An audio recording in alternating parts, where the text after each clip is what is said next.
皆さんこんにちは、ケンです。今日はカナダ在住の友達タクヤにお話を聞くシリーズ第3弾です。第1弾では彼が同性婚をしてカナダに移住した話、第2弾では看護師になって働いている経験について語ってもらいましたので、まだ見ていない方はぜひそちらもご覧ください。この第3弾ではタクヤの英語学習についていろいろ話を聞いてみました。ちなみに彼がカナダに移住して2年目のタイミングで僕はワーキングホリデービザを使ってカナダに1年間滞在していたんですが、その間も彼が一生懸命英語を勉強している姿を近くで見ていました。今日はそんな拓也のカナダ生活の序盤から今に至るまで彼がどういうふうに英語と向き合ってきたのかっていうことについていろいろ語ってもらってますので、これから海外に住んでみたいとか英語を頑張って身につけたいと思っている方に参考にしていただけたら嬉しいです。それではどうぞ。 Alright, so I'm gonna ask you a bunch of questions today, but I wanna start with how you started study English. Basically, you got married to your husband like 9 years ago, right? Yes, back to 2012. How was your English back then? So, okay, so my English level before I moved to Canada was the beginner to intermediate level, I guess. Okay. That is a level that typical Japanese people who come to study English to Canada are. As you may know, I had typical 6 years educations in junior high and high school, Right. Bidom in the university. So even though I had basic English educations for 6 years in Japan, it was not enough for me to have smooth communications in English. So I think Right. it is because I was taught how to write and read English, but not how to speak and listen, Right. or even communicating with people in English. So I would say my English level was not enough or far away from being enough to have a Right. daily life by myself. So you said you were somewhere between beginner level and intermediate, right? But did you actually like study English before? When I decided to move to Canada, which was 2011, around the March. So that was when my partner proposed me and I said yes Yeah. to get married. So that's literally when I made the decision to immigrate to Canada. So back Right, then, I think my motivation was quite high to study English. And Okay. I was like, I should study English hard because I would start living in the country where everybody speaks English. However, but during the long distance relationship for 1.5 Okay. years, my motivation to study English decreased gradually. It was Right. very challenging for me to keep studying English without actually using it. So by using English guidebook, I think as far as I remember that I used for the TOEFL vocabulary Right. book to study English to increase my vocabulary level. However, I didn't do much output. In addition to that, my partner speaks Japanese as his first language. So even communicating with him didn't require me to speak English. But after I moved to Canada, so I was like, this is very essential skills for me to live life. This is something I need to work on right away to enjoy my life or fulfill my life in Canada. So that's more like a mindset is a little bit different before I moved to Canada Right. and after I moved to Canada. Obviously, English is one of the key components for the immigrant to be successful. So if you don't Yeah. deal with English well, you cannot get a better job. Of course, if you have a specific other skills, maybe you could, but English is always behind us, and then we need to just deal with English to get the job. Yeah, that's true. That's true. So when you first moved to Canada, you actually went to a language school, right? Yes. And we actually went to the same school at some point. But That was you so started. fun, You start. though. I mean, I know. No, it was no. It was.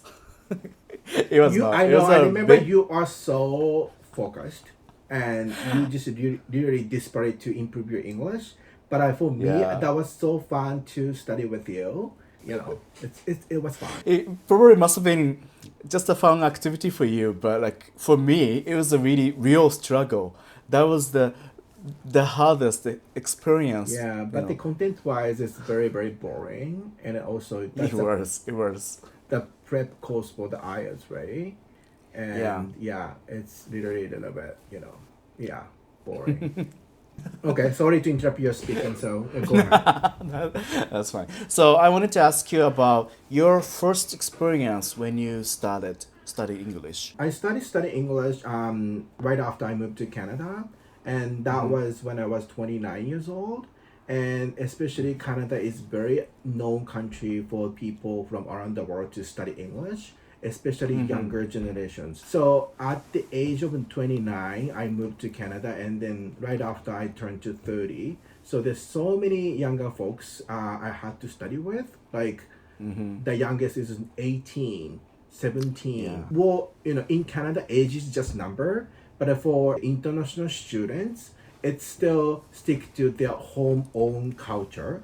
So that's why that was a little bit struggle. I'm so old, I was not invited to the party, blah, blah, blah. It's more like a little bit, age gap I felt back then. Yeah, that's a struggle at the ESL. And then what I struggled with right after I moved to Canada in terms of English is communication with people. Whenever you talk to people, you have to use English. When I was in Japan, I loved to talk and listen and mingle with new people, get to know them, get to know new people. Therefore, I felt very frustrated with my limited ability of English communication. So wherever I went to, I had to be with my partner and ask him to interpret from English into Japanese. So I think my self-esteem, like a self-confidence, was a bit too low at the time because I need to rely on somebody to have daily life. But as I said, so as immigrant, so English is one of the key components to be successful, to settle down the new place, right? So that's why I decided to go to ESL, as I said, almost 2 years between 2012 and 2014. So communication with people, making friends, or even belonging to the community are the real struggle for me. But after first year, my English kind of a little bit improved gradually, and then I think you came over. As your point of view, because I came here a little bit earlier than you, and I went to study English, right? So, oh Tyler, oh my God, you speak English very well. But from my point of view, I'm still in the middle of improving English, and then I felt like my English was not enough yet. So it's more like a different perspective, the different point of view. Yeah. In that process, though, what kind of way was good for you to improve your English? It really depends on people, right? But like for you, what worked very well for you in terms of English study? So as I said, before I moved to Canada, I studied with a vocabulary book, like TOEFL preparation or essential English vocabulary, and I hated it. So it didn't work for me. And after I came to Canada, I went to English schools. So I think going to English school was the good idea for me to fit me to study English. I took many kinds of programs at the ESL, the same ESL that we went to. I took mainly intensive English course, which contains presentation assignment every week. At the beginning, I didn't like the presentations, but I got used to speak English in front of many people. And I think the presentations made me more confident over my English and made me realize that I don't have to be perfect to speak English. Actually, I'm so sure I have made a lot of mistakes in my grammar and pronunciation during this interview. So schooling fits me very well. And then also, there's so many excellent teachers at the ESL. They are very passionate. They're very understanding for the people who come from other countries to study English as a second language. I asked so many questions even after school. So I just stay there and grab some teachers and sit down together. I asked so many questions. But by asking questions, I had to use English, right? So the teacher just pointed out in the kind way, hey Tyler, by the way, you could say this way, that's more formal, this is more casual. So they are more like a very passionate to teach even the tiny little thing. So to summarize, that schooling fits me very well. Also, that you need to get the good teacher that Right. you can get along with.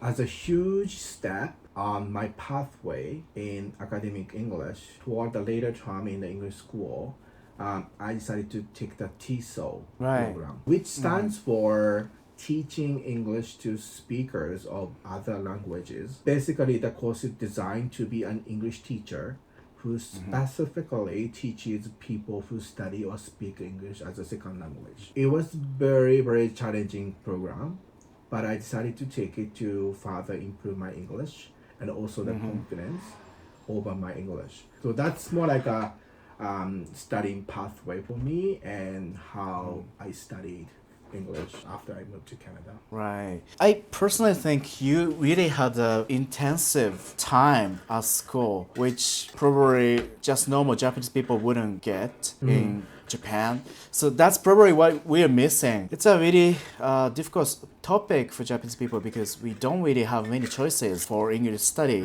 So the next question is, when did you actually start feeling that you can actually use English smoothly?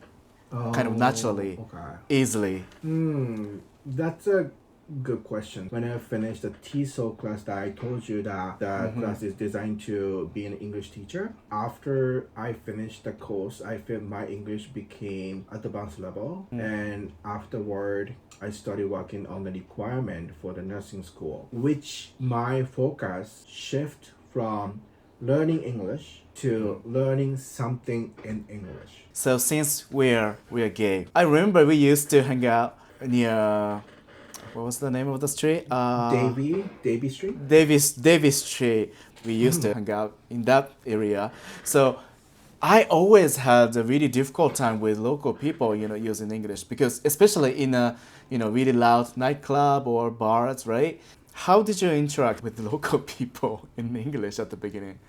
Was it difficult for you too? Yeah, it was super, super challenging, especially as you said, in the loud, noisy environment. I was not able to catch what the person said to me. Pardon, I'm sorry. All the time I have to say that, So that's why I gave up going to the gay bar. Instead of going to gay bar, I just want to go to a friend's house or I invite my friends over. Yeah, it's very difficult to enjoy spending time with local people at gay bars and nightclubs. So having house parties or something would be a really great way to communicate with people properly, easily. Now you're working as a nurse. You have a lot of coworkers to work with. You have a lot of patients, coming to the hospital every day. I wanted to ask you to talk about something you find really difficult, especially in terms of English at work. So, as a nurse, communication with people should be very quick and accurate, and particularly when patients is in a critical conditions. Time is limited, and you need to summarize within 1 minute, 2 minutes to tell the doctor, because doctor need to do some intervention, some treatment to the patients. Otherwise, it would be the kind of the negative consequences for the patients too. So I always feel so much stressed when I'm in such situation. But now I have got used to the routine and know what information I need to tell the doctor. Yeah, that sounds really difficult because as a nurse, you always need to sound really clear about things, right? So I still hate to call the doctor on the night shift though. For example, the patient is getting into the critical condition, we need to call the on-call doctor. I'm not good at talking over the phone or listening over the phone, but I have to do because as a nurse, we have to do. I've worked as a nurse for 2 years. I got used to how to call the doctors because there's the kind of the order I need to just let them know. Right now, I'm not worried about it, but at the very beginning, I hated it at all. in your hospital though, are the doctors and then your coworkers very understanding when you have some difficulty about English? Oh yeah, many healthcare professionals are also the immigrant too. So I see. there's a good diversity in terms of ethnicity, ages. They are more understanding speaking English or culture But of course, you need to speak English well to work. As long as everybody understands what you say, it doesn't matter what kind of accent you put on your English. Yeah, I think Canadian people are known as very tolerant people, to yeah. non-native English speakers, right? They're very generous and very nice to the people from, around the world. This is going to be the last question for you. The biggest reason that you didn't have to give up on your English study? I would say having a clear goal is key to keep motivating myself. Obviously, my goal was to be a nurse. I had a strong passion to pursue the goal, and I did not give up on the way. So it is very important to set up the clear and achievable goal. When I was in nursing school, we were taught to set the goal in a specific way, which is called a SMART goal. SMART goal. SMART goal, which stands for S is specific, M is measurable, A is attainable or achievable, R is realistic, Right. and T is time frame. So you need to think of these components when you set up the goal. If you follow the SMART goal and whatever you succeed or fail, it's easier for us to evaluate after you have done to set up another goal in the better way. After that, I always stick to the SMART goal when I set up the goal. Wow, that's a really great advice because people tend to focus on how they want to improve English, but like having a really realistic goal, like you described, is the first thing you need to have. But like people often miss that for some reason, and then nothing works out. If you say I want to speak English, how much degree you are aiming for? What kind of English you want to speak? So many specific questions I have in my mind right now if somebody say I want to speak English. So instead of saying that, just set up the clear goal to achieve. And then if you succeed, then next step you can set up the more specific SMART goal as well. That's more like a good way to pursue the goal without giving up. It does really make sense when you say that because you've been going through so many difficult situations, but like you also made clear steps for your study. Did you have that though? Did you have that at the beginning when you first started English? No, because I was taught in the SMART goal in nursing school. Right. It was my first time to see this particular way to set the goal. So yeah, if you randomly set up the goal and you fail, and you cannot look back on what you did wrong, right? So that's why I just want to share with you. Yeah, that's a really great advice. I know that having a really good goal is really important, but like hearing that from you makes me recognize that more clearly.